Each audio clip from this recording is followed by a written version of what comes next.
How to install a fence post onto concrete. For this project you'll need 2 people and it should take you around half an hour to complete. You'll also need the following tools: a fence-based post support, a fence post, a hammer drill, masonry drill bits, a drill, concrete fixing bolts, a spirit level, an adjustable spanner and ratchet set.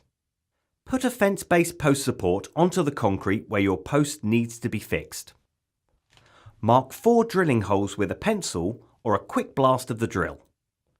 Remove the base and then drill into the concrete using a hammer drill and masonry drill bits.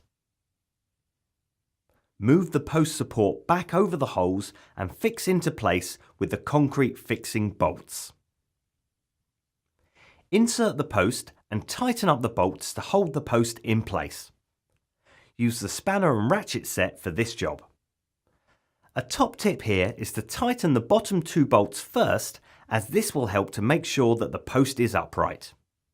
While you're tightening the bolts, keep checking with your spirit level to make sure the post stays vertical.